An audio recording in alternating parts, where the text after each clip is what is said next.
احسانات کا تصور کر کے درود کی ایک تسبیح پڑھیں، اس کی طاقت اور ہے۔ درود ابراہیمی کے اندر نور ہے، سرور ہے، سکون ہے، راحت ہے۔ وہ کام کرو جس سے خدا ہوئے رضامند، ہوشیار کے ہونا ہے تمہیں خاک کا پیوند۔ کا میں وہ درود ہوں جو تو اٹھتے پڑھتا تھا، بیٹھتے پڑھتا تھا، سوتے پڑھتا تھا، جاگتے پڑھتا تھا، تو مجھے نہیں بھولا میں تجھے نہیں۔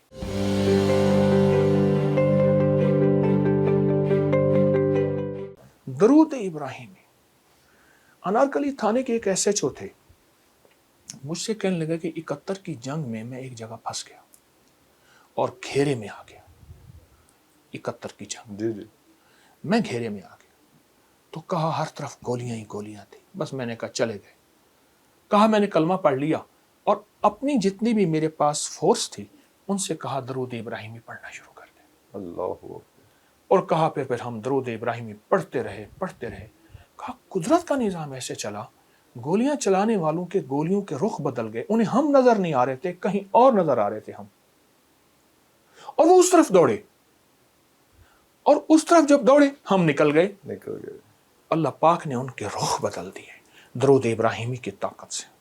اور میرے پاس جو لوگ آتے ہیں نا جن پر رجت ہوتی ہے، عمل الٹے پڑ جاتے ہیں یا عمل کی تاثیر میں وہ طاقت کے قابل نہیں ہوتا، آپ دیکھیں نا، آپ چھوٹا سا بلب ڈائریکٹ 11,011 kV کی تاروں سے نہیں لگاتے، موٹی سے چھوٹی، چھوٹی سے باریک، ایسے۔ تو بعض اوقات بعض لوگ کسی شیخ کی اجازت کے بغیر یا اپنی کیفیت کے ساتھ کوئی عمل کرتے ہیں، تو میں اس میں صرف ایک چیز بتاتا ہوں، وہ ہے درود ابراہیمی۔ درود ابراہیمی کے اندر نور ہے، سرور ہے، سکون ہے، راحت ہے، روحانیت ہے، نورانیت ہے، عطا ہے، شفقت ہے، مہربانی ہے، القاء ہے، کیف ہے، کیفیات ہے، قبر کا نور ہے، حشر کا نور ہے۔ عجیب بات بتاؤں، ہمیں قبر میں جب بندہ جائے گا تو سارے چھوڑ جائیں گے، بھائی نہ تو کام آئے گا نہ کوئی فرزند، عرصہ نہیں کھل جائے گا جب آنکھ ہوئی بند۔ وہ کام کرو جس سے خدا ہوئے رضامند، ہوشیار کے ہونا ہے تمہیں خاک کا پیوند۔ یوم یفر المرء من اخیہ و امہ و ابیہ و صاحبتہ و بنیہ، کوئی کام نہیں آئے گا۔ قبر میں رکھ کے اس کو سارے چھوڑ کے چلے جائیں گے، ایک حسین جوان اس کے سرہانے آ کے بیٹھے گا، اور نکیرین کے سوال و جواب، اور ہر لمحے میں اس کا ساتھ، اندھیروں میں روشنی، بھوک میں کھانے، قبر کے بچھونے، سب کا انتظام۔ کہ تو کون ہے؟ سارے مجھے چھوڑ گئے۔ کہا میں وہ درود ہوں جو تو اٹھتے پڑھتا تھا، بیٹھتے پڑھتا تھا، سوتے پڑھتا تھا، جاگتے پڑھتا تھا، تو مجھے نہیں بھولا میں تجھے نہیں بھولا۔ اللہ، ہر لمحہ۔ اجازت ہو ایک اور چیز بتاؤ؟ جی۔ علامہ جلال الدین سیوطی رحمۃ اللہ علیہ نے ایک بات لکھی ہے، فرمایا کہ ایک فرشتہ ہے، اس کے اتنے پر ہیں جتنی ساری مخلوق، آسمانوں کی، زمینوں کی، زمین کے نیچے، آسمان کے اوپر، آسمان کے نیچے، سمندر کے نیچے، اربوں خربوں خربوں خربوں مخلوق ہے، اس کے اتنے پر ہیں۔ جب فرمایا بندہ درود پڑھتا ہے تو درود جب ختم کرتا ہے تو وہ ایک نور کا سمندر ہے جو اتنا بڑا ہے کہ دنیا کے سارے سمندر قطرہ اللہ کے علم میں ہے، اس سمندر میں ڈبکی لگاتا ہے۔ جب باہر نکلتا ہے تو پروں کو جھاڑتا ہے، ہر پر سے قطرے گرتے ہیں، ہر قطرے سے فرشتہ بنتا ہے، اور ہر فرشتہ قیامت تک اس کی طرف سے درود پڑھتا رہے گا۔ اللہ اکبر، اس ایک درود کے صدقے۔ یہ میرے کملی والے کے احسانات ہیں۔ اس لیے میرے شیخ فرماتے تھے درود پاک پڑھتے ہوئے میرے آقا کے احسانات کا استحضار ہو کے خیال، اماں کا احسان، باپ کا، معاشرے کا، محسن کا، لیکن جو کملی والے کا احسان ہے وہ کسی کا نہیں ہے۔ احسانات کا تصور کر کے درود کی ایک تسبیح پڑھیں، اس کی طاقت اور ہے۔ اللہ، تو اور کیا کیا اس کی برکات ہیں؟ تو درود شریف سے تو آپ نے اتنا ایسا سما باندھ دیا کہ میں چاہ نہیں رہا کہ آپ اس پہ ابھی یہاں پہ رکیں۔ یہ تو اور کیا کیا اس کے کرامات ہیں درود شریف؟ اللہ، انسان نا اگر اپنے دل کو روشن کرنا چاہتا ہے، دل کو زندہ کرنا چاہتا ہے، دل کی دنیا آباد کرنا چاہتا ہے، دل کو دنیا شاد کرنا چاہتا ہے، صبح شام ایک تسبیح وقت نکال لے درود پاک کے لیے، ضروری وقت نکال لے، اور درود پاک کو توجہ سے پڑھیں. مختصر درود پڑھ لے. چلو سب سے مختصر درود ہے صلی اللہ علیہ وسلم. سب سے مختصر درود ہے صلی علی محمد. صلی اللہ محمد. یہ بھی مختصر درود ہے. کوئی درود پاک مختصر کر لے. میں ایک عمل بتاتا ہوں آپ کو. وہ ہے کہ بعض اوقات نا انسان کی کچھ خطائیں ایسی ہوتی ہیں جن کی وجہ سے اس کی عبادتیں اس کے منہ پہ مار دی جاتی ہیں. ارے ایک درویش تھے، وہ اپنی ہر نماز کے بعد، اپنی ہر عبادت کے بعد منہ پہ ہاتھ رکھ لیتے تھے. حضرت کیوں؟ پر میں میری سب کچھ کہیں میرے منہ پہ نہ مار منہ پہ نہ مار دیجیے. اللہ تو اس قابل نہیں.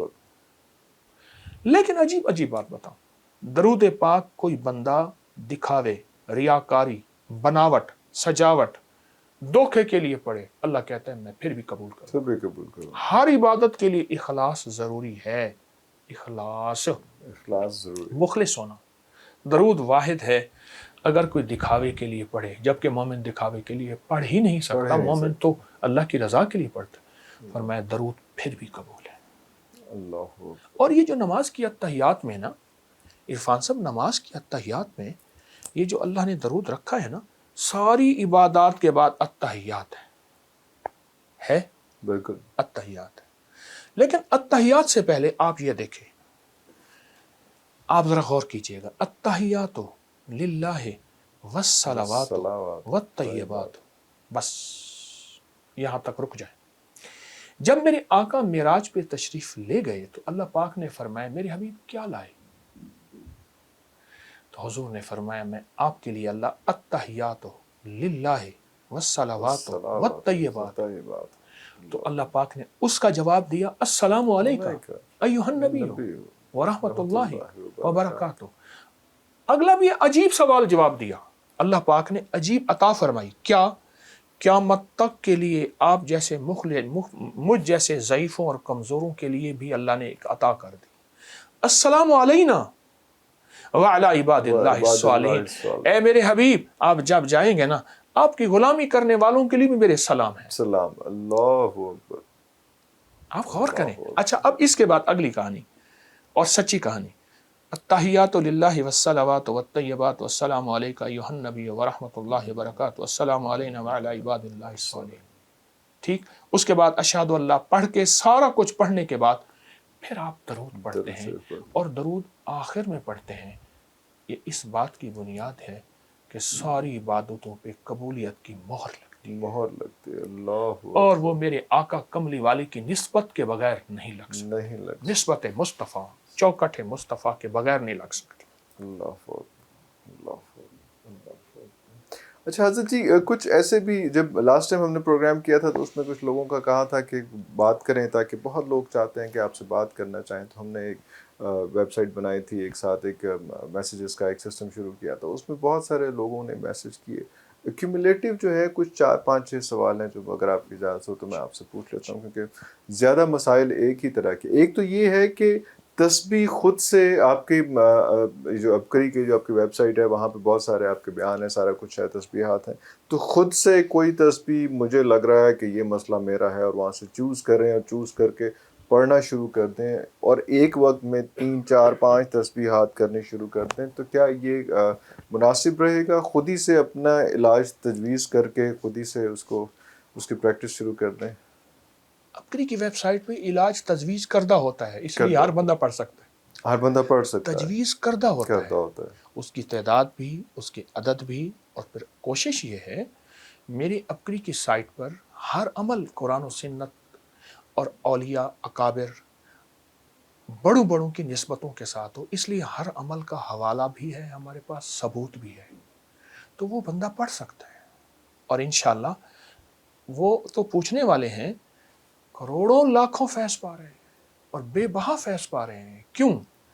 ایک بات حقیقت ہے، وہی کا فیض قیامت تک رہے گا. قرآن بھی وہی اور فرمان مصطفیٰ بھی وہی، قیامت تک فیض رہے گا اور رہنا چاہیے.